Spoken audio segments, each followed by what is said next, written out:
So gestational hypertension, which is the term for high blood pressure during pregnancy, was really becoming very, very common among people who have had COVID. They just kind of flipped the switch and said, okay, we need to get this baby out of you today.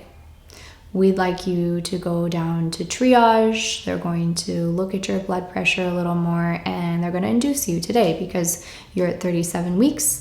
You have most likely gestational hypertension, and the recommendation is at 37 weeks that we get this baby out of you.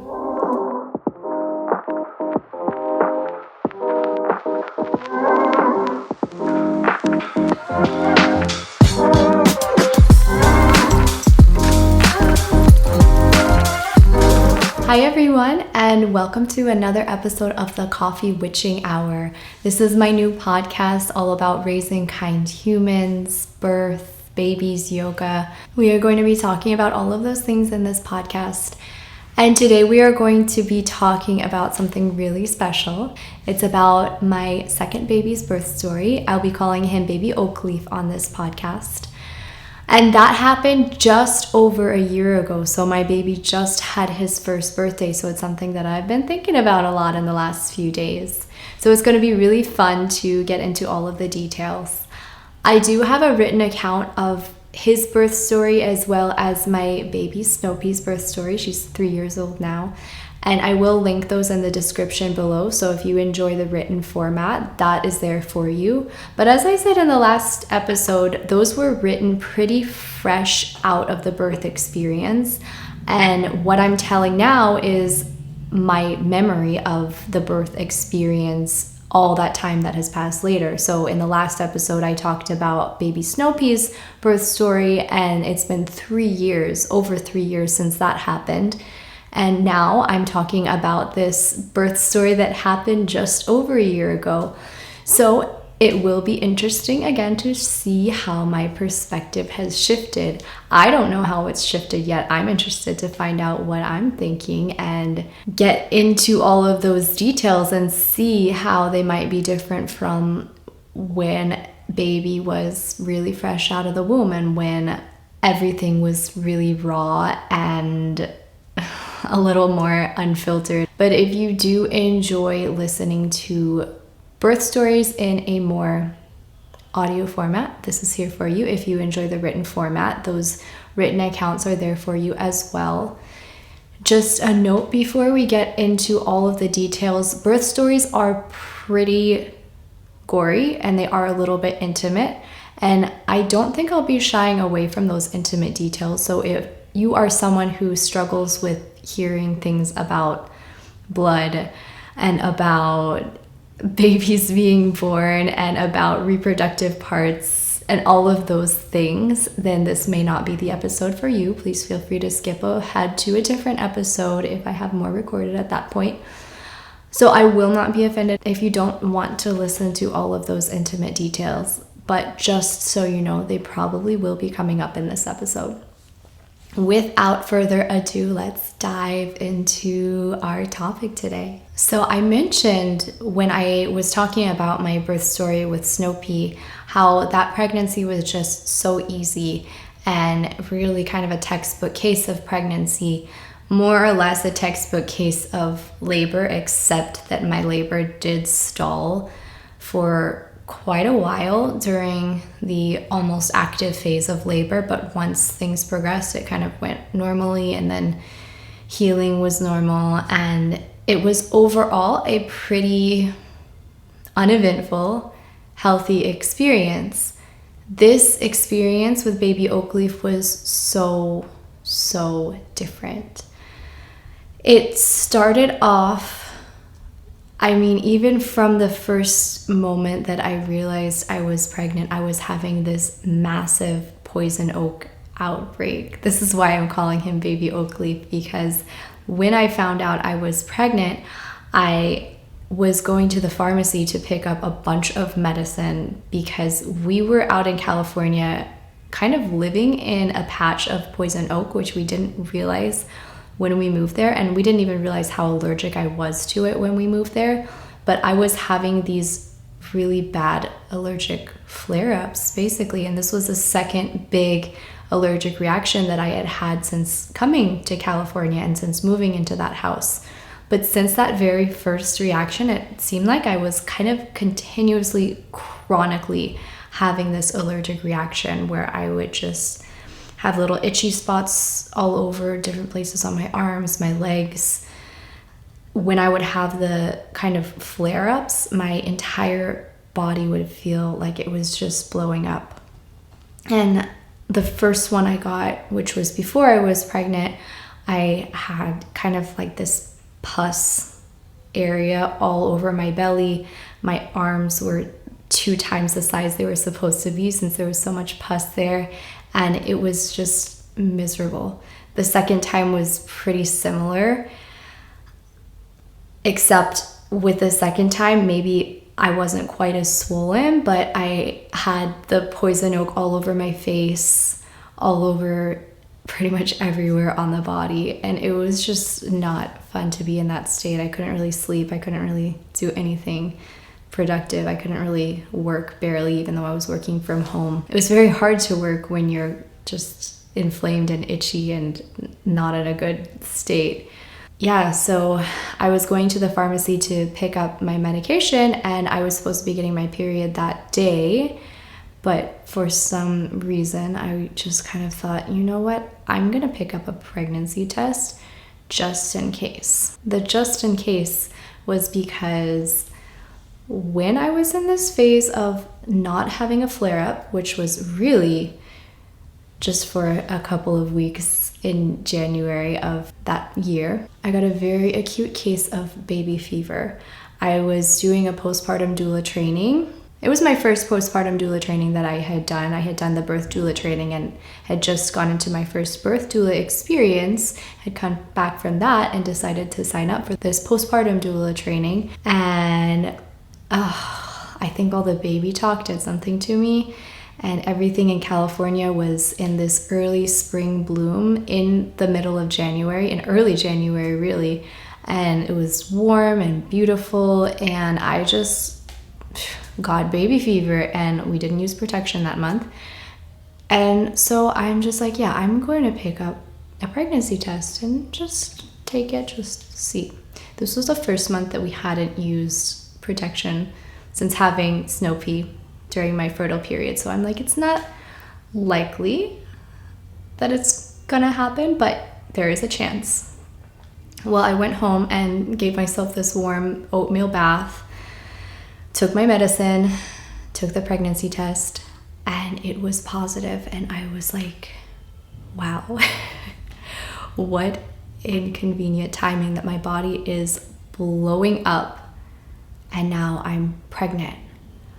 Ideally, I would have wanted to be pregnant when my body was in a healthier state than having this massive allergic reaction, but those were the circumstances. My first worry was, is this baby even going to survive? Because my body was having this allergic reaction and because of all of these medicines I was taking. So I did a bunch of Googling, and it's like, yeah, it's not ideal to be taking steroids when you're early on pregnant. So I was just kind of holding my breath, like maybe this baby will be born, maybe not. But either way, we needed to set into motion a plan to care for this baby, because where we were living in California, in the Bay Area, it was a little rough. Cost of living was really, really high out in the Bay, and both of us were working full time, but we just really weren't making enough money to support another baby, especially because I was doing gig work, more or less, working from home on my computer, mostly doing global health work and yoga online stuff, but it was all gig work, so there were no benefits to that, so I didn't have paid maternity leave. So all the time that I was going to be taking off, I wouldn't be compensated for. And my husband was not really making enough as a postdoc to comfortably be able to have another child and have me go on maternity leave. So we realized that we were going to have to move. and my husband was going to have to, at the very least, find a new job, something that paid a little bit more to support another child. Should we have used protection and avoided the situation altogether? Of course, but there we were, pregnant and trying to figure out how to prepare for this child, how to bring him into the world. That was a pretty stressful situation. Along with that, we were both working full time, but our daycare situation was pretty unstable as well. Baby Snow Pea was 1.5 years at that point, and I felt she was too young to be in daycare full time. She was enjoying it more or less, but the drive was an hour to get into the city to drop her off at daycare. So it was 2 hours of driving on top of a full day of daycare, and I felt like I was barely seeing her. And she was sick every other week because she was so young being in daycare, and then we were sick every other week too. So that happened, and then the daycare would shut down periodically and unexpectedly because of COVID. So every time someone in the daycare tested positive, it would be a week out of daycare and then having to get tested. So it was a little bit of an unstable situation daycare wise, and then financially that wasn't great for me because I, as I said, was doing gig work and was getting paid by the hour, and when she couldn't go to daycare, I couldn't work. All of that is to say this pregnancy started out on footing that was a little bit more stressful than the last, financially, having to care for a baby and then having this allergic reaction that was kind of chronic and continuous just because of where we lived. So all of that kind of pointed to us needing to move somewhere else, at least where I wasn't going to be exposed to poison oak continuously, but preferably where cost of living was lower and where Daniel could make a little bit more money than being a postdoc. So that began the job search for him. Eventually we landed on St. Louis, which is where we are now. When I found out he got the job here, it was a huge sigh of relief because my parents are 2 hours away, so I knew that we would have the support of my family being here, and that just kind of led us to St. Louis. And so it was just so much relief to have that, but then we had to do this cross-country move on top of it, which if you've moved across the country, you know that it's a little bit stressful, and we had already done a cross-country move less than a year ago at that point, but just realizing that the Bay Area wasn't going to work out for us financially, we knew we had to do it again. So a lot of stress on top of a lot of stress on top of a lot of stress. So before we knew that we were going to be moving to the Midwest, I started seeing the maternity providers in the Bay Area, and I decided to go with a hospital-based midwifery service, kind of similar to what I decided to go with in Boston when baby Snow Pea was born. And so I was starting to get my prenatal care there. Everything seemed to be growing well despite the rough start with the allergic reaction and all of that. But we kind of kept our cats in the house at that point and kept our dog in the house as much as we could, and that seemed to really be helping with the poison oak exposure. We deep cleaned everything multiple times, and the flare-ups started to become less. Still there, still every now and then would get a little itchy patch, but my body never blew up at that point. But then with baby Snow Pea being in daycare, during the first trimester, I was constantly fighting off sickness after sickness after sickness. All of us were, because that's what it's like when your little one is in daycare sometimes. So we were also kind of getting exposed to weird hospital bugs because Snow Pea was in Stanford daycare, and the daycare she was at, a lot of doctors and people working in their hospital at Stanford would send their kids there. So it was kind of exposure to some nasty things. I got a nasty stomach flu at one point during the first trimester, which is not great because I was gaining weight normally, and then I went back down to kind of my pre-pregnancy weight at that point because I had just vomited everything up. So health-wise, it wasn't the best start, I would say, to the pregnancy because of that exposure to poison oak and because of all the sickness that there was. And then the financial stress and the stress of moving across the country on top of that.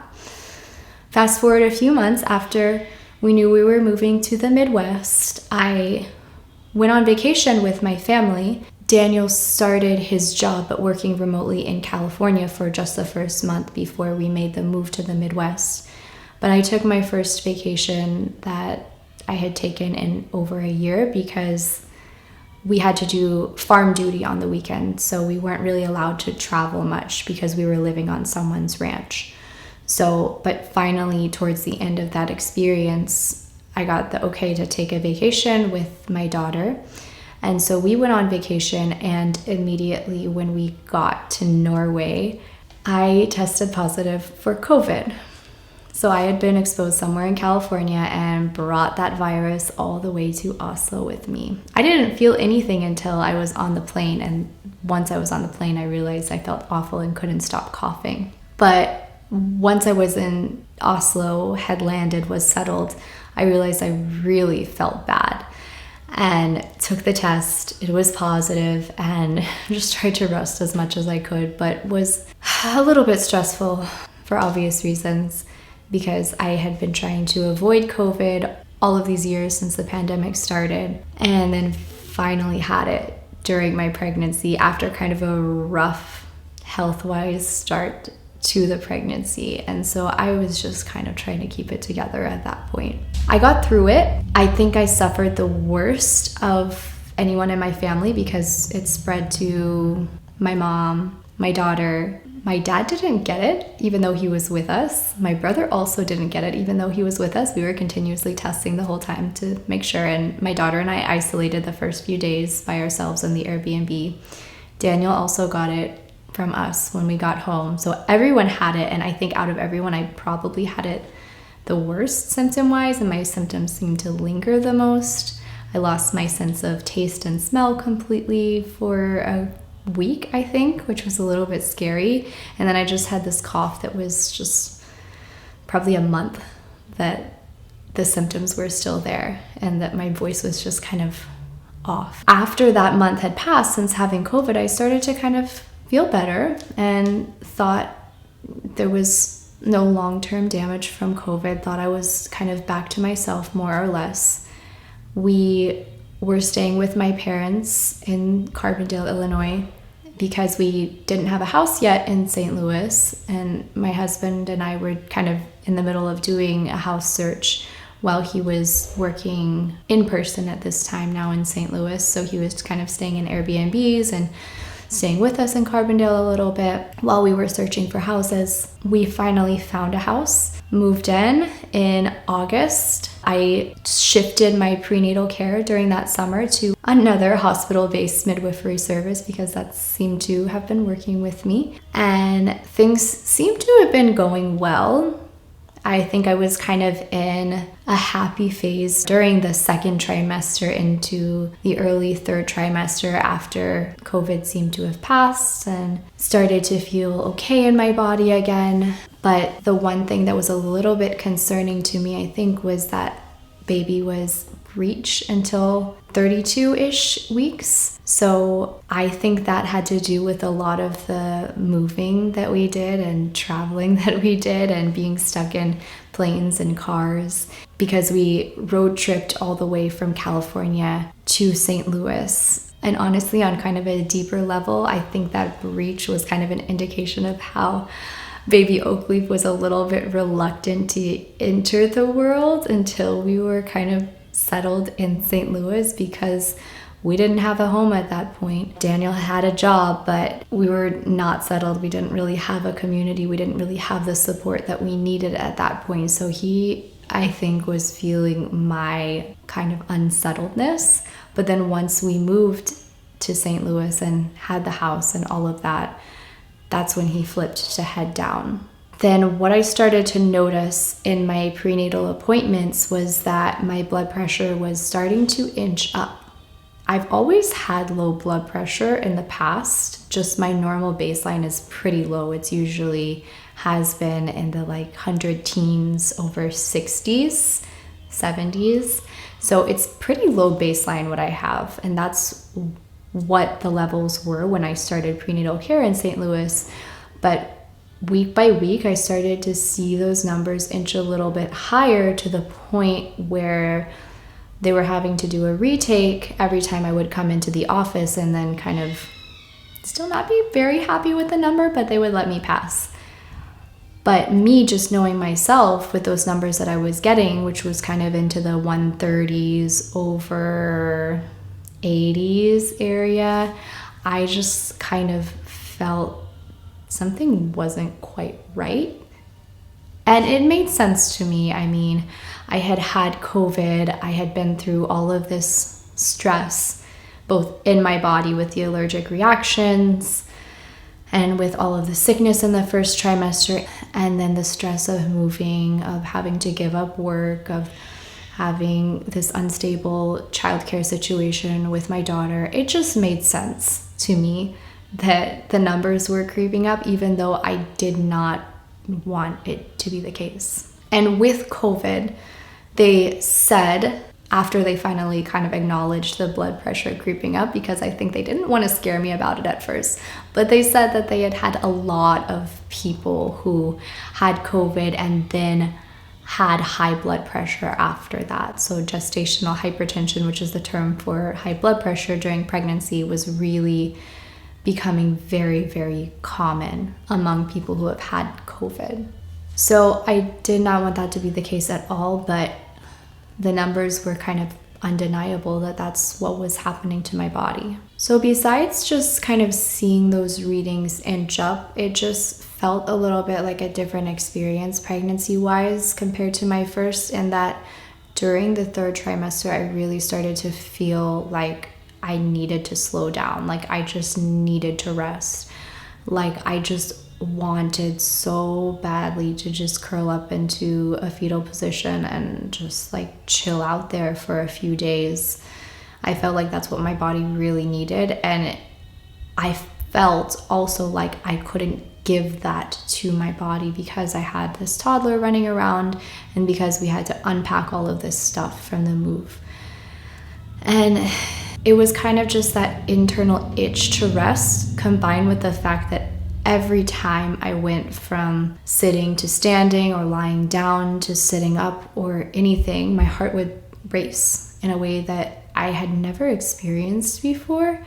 Like I've been an athlete my whole life and have been in really good physical health my whole life. I've run marathons, raced 5Ks, ran competitively in college, and have always been in great shape physically. And then to all of a sudden just feel winded going up the stairs, or not necessarily even feel winded, I don't think that's the right word, but just feel my heart race going up the stairs. It just felt like something was a little bit odd. So I knew something was off with my body, and the numbers were just kind of confirming it. But then when I went in at 37 weeks, so getting close to the end of what was expected to be the end of my pregnancy, I had a reading that was pretty high. It was, I think, in the 150s over 90s. They took a reading again 10 minutes later. The reading was, I think, in like the 140s over like 100. So it was a pretty high reading, enough for them to be as concerned as I was, I think. Maybe even more so, because they just kind of flipped the switch and said, okay, we need to get this baby out of you today. We'd like you to go down to triage. They're going to look at your blood pressure a little more, and they're going to induce you today because you're at 37 weeks. You have most likely gestational hypertension, and the recommendation is at 37 weeks that we get this baby out of you. And the midwife even went so far as to say, if we don't do this, you're probably going to walk around and just have a stroke. If not that, it's likely going to develop into preeclampsia. So that was a really scary thing to hear. I knew the risks of gestational hypertension. In my head, I was informed enough as a doula at that point, and having seen births on my own, to know the facts about gestational hypertension. And I kind of knew that I wasn't going to just have a stroke walking around, most likely. But that was a really scary thing to say. And in my mind, when she said that, I'm just like, oh, this is gonna give me anxiety for months to come. I wish you would have said that a little gentler to me. But those words came out of her mouth, and they sent us off to triage. In triage, they had me strapped to a blood pressure cuff, and I was just kind of lying back in the bed, just scrolling through pictures of the summer. So I was kind of in a relaxed place in my mind, despite all the chaos, was able to relax a little bit. And the numbers went down to not great readings, but not quite high enough to need to induce me right at that minute. The rule at that time was that you need 2 readings above 140/90 to officially have gestational hypertension. I had been getting those readings at home over 140/90 for a few weeks at this point, so I knew I had it, but they were like, yeah, it's close enough to being semi non-gestational hypertension that we can just send you home.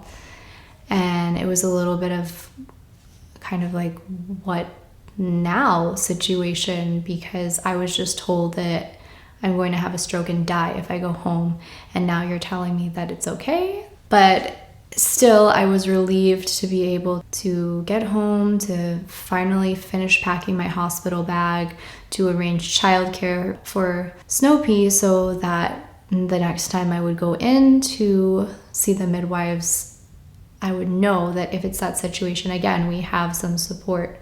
So that's exactly what happened. They decided they wanted me to come back 2 days later. We did the blood pressure readings again. It was still high. And again, they said, you need to be induced. Go on to triage and we'll induce you. And I'm just like, what? This just happened 2 days ago, and you told me it was actually fine, and now you're telling me I actually have to be induced. But I knew enough at that point to know that I had some autonomy, and I was able to negotiate with the midwife and say, is it okay if we postpone this induction for at least 2 days so that we can have childcare for my 2-year-old?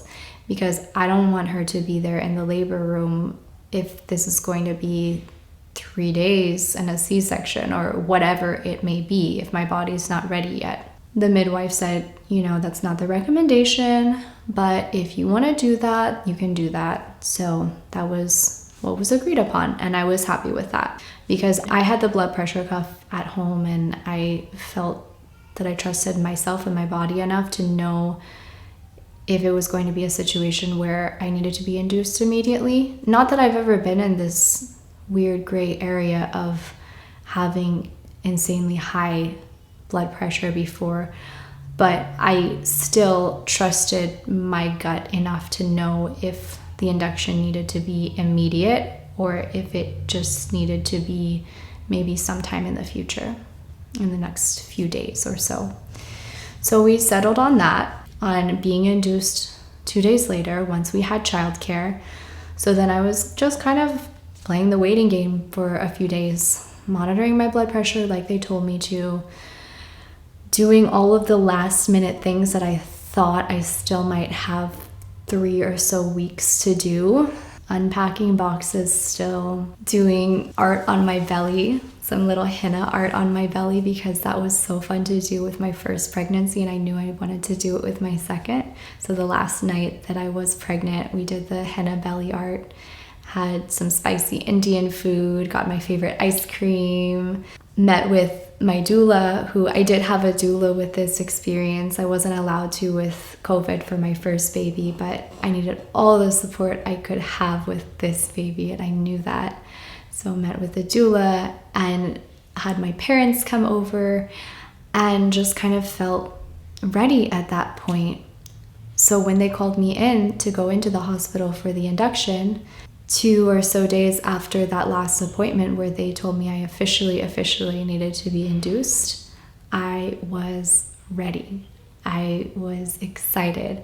I had worked as a doula at that point and had seen inductions before, so I knew the spectrum of how this could go, and I just kind of felt honestly like I was ready for anything. I had seen inductions before that had lasted, I don't know, like 8 hours in the hospital, and then the baby was born smoothly. And then I had seen inductions that had taken 3 days and then ended in a C-section.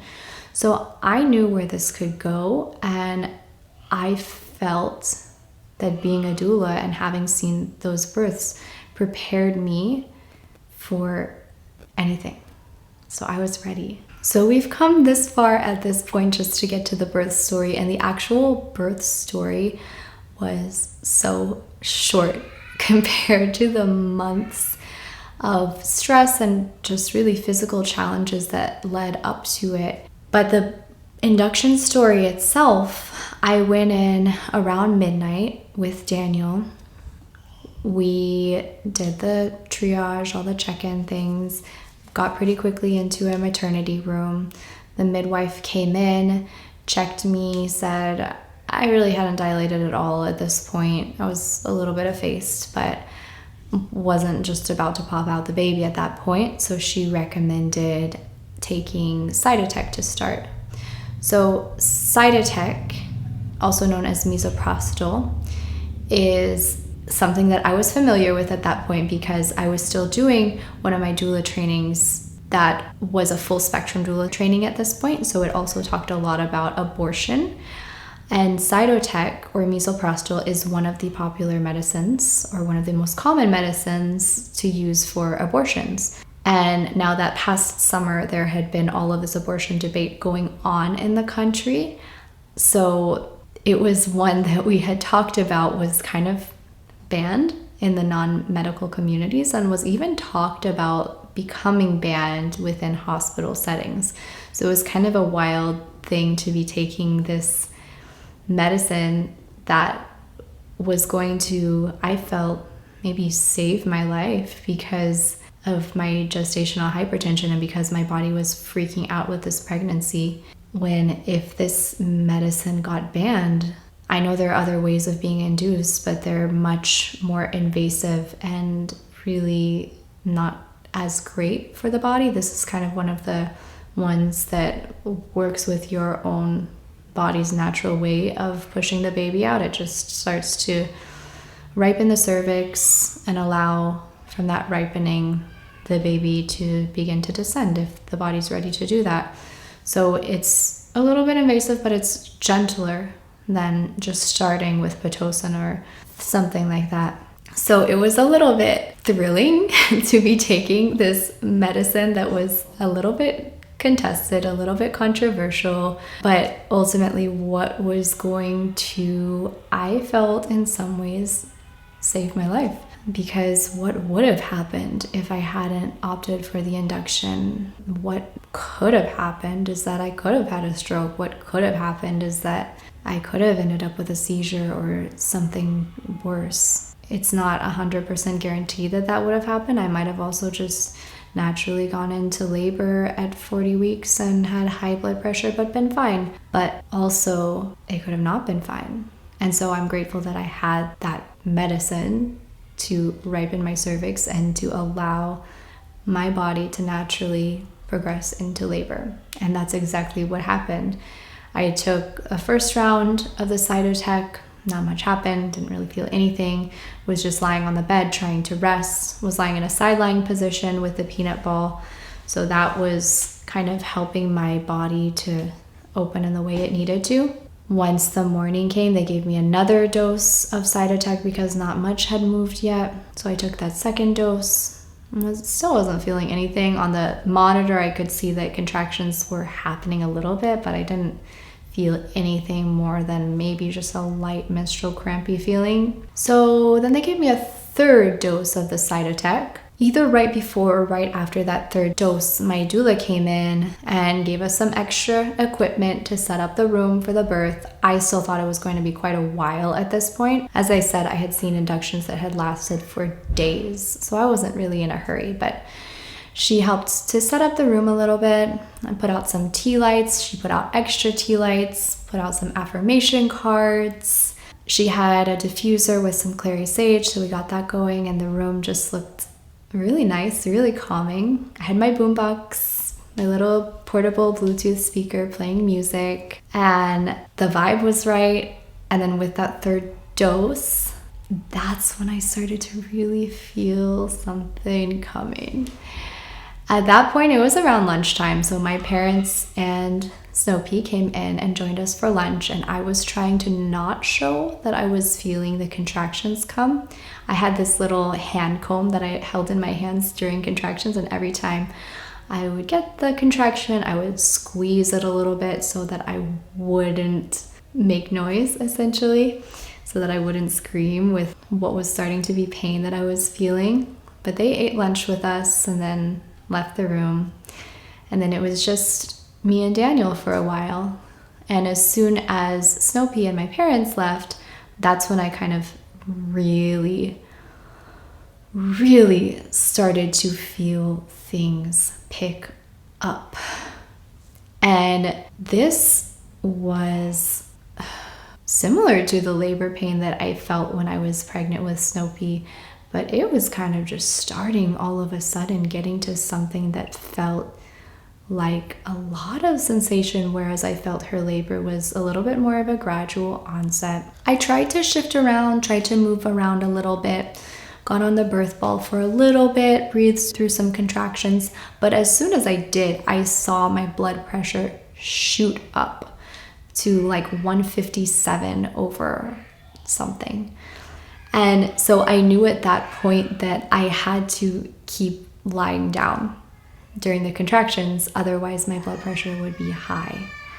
And that was not necessarily my biggest concern. Like, I kind of felt like I would know if I was going over that edge of not feeling great in my body.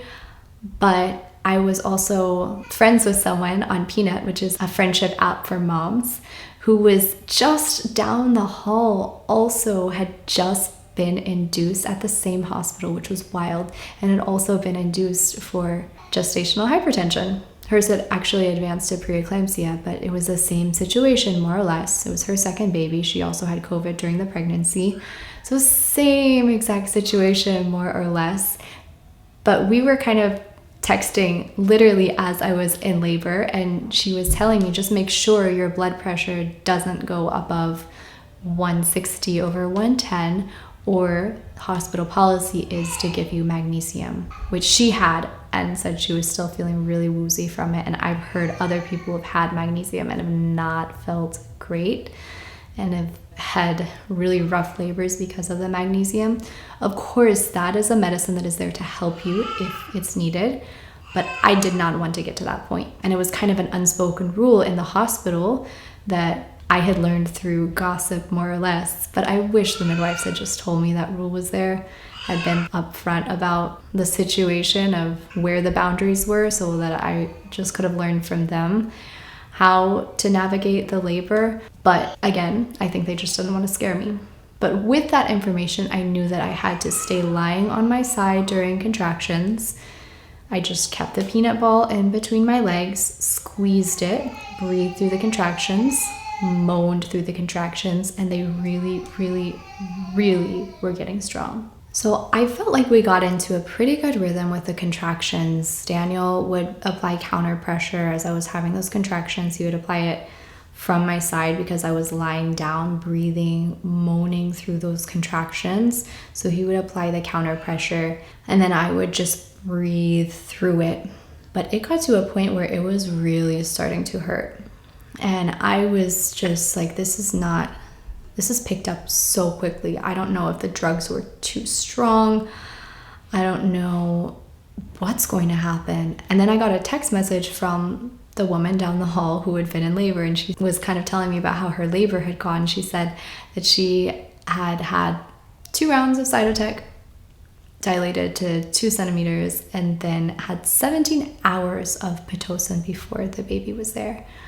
And I was just like, what?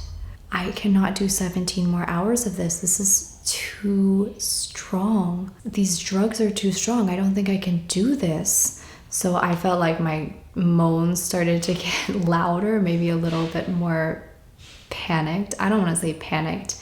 I was still feeling okay in my body, but I knew I wanted someone to come in and check me and tell me how many hours of this I had left, because this is way stronger than what I had been feeling during Snoopy's labor. So someone heard me because I was pretty loud.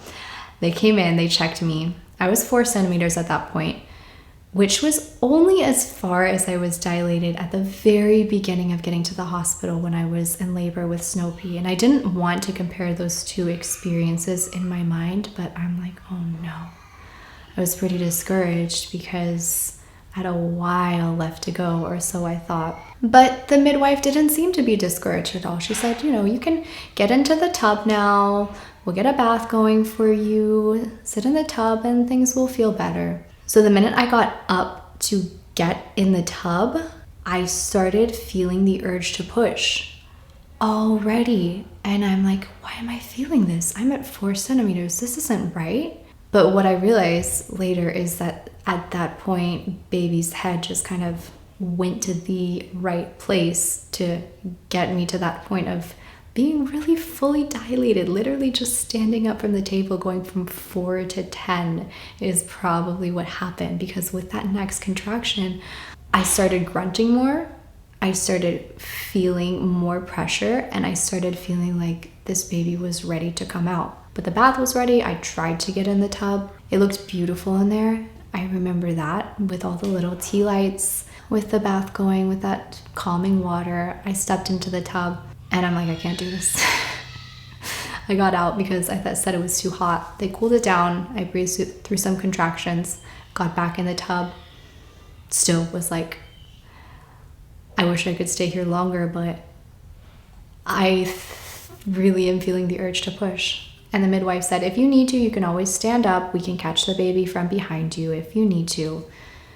Or you can get onto the bed and we can go from there. So I walked out of the bathroom, asked for some privacy first, sat down on the toilet, waited for something to happen. Nothing happened.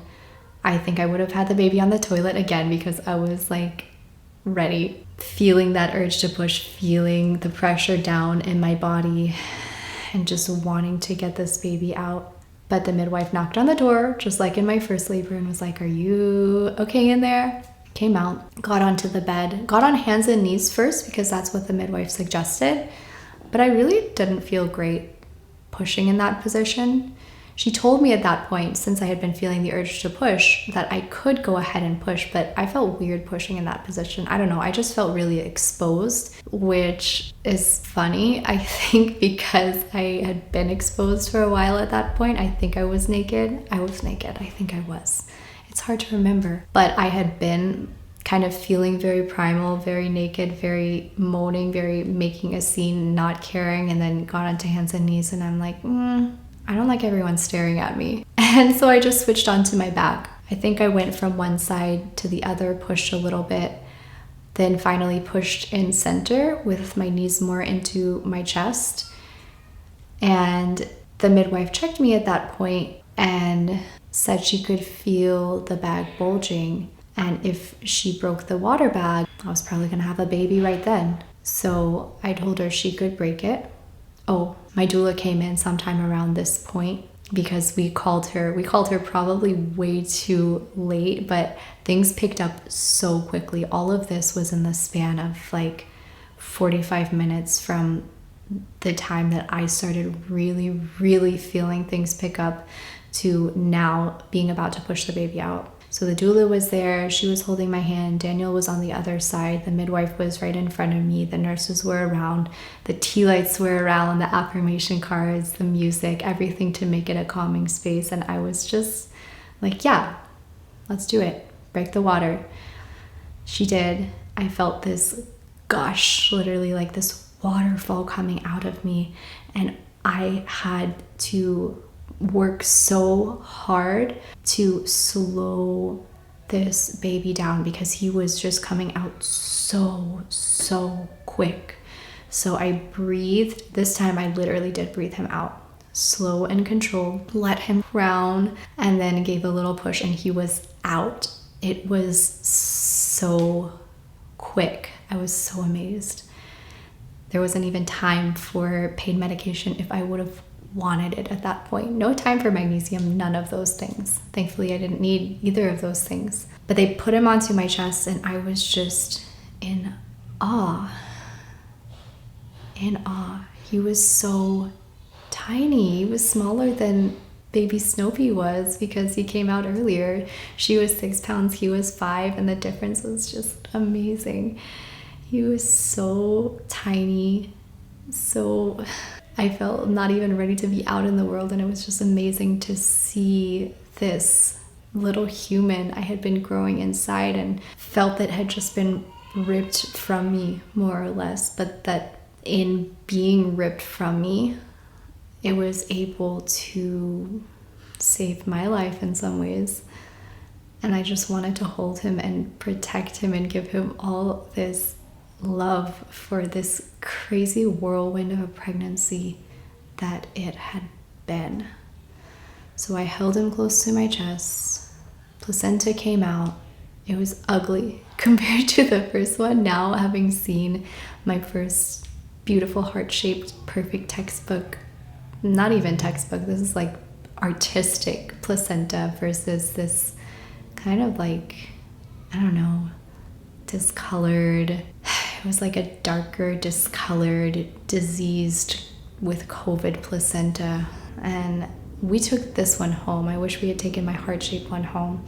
And I couldn't help but feel a little bit disgusted and angry at that placenta because of COVID and how it had shifted it and how it had changed this whole pregnancy.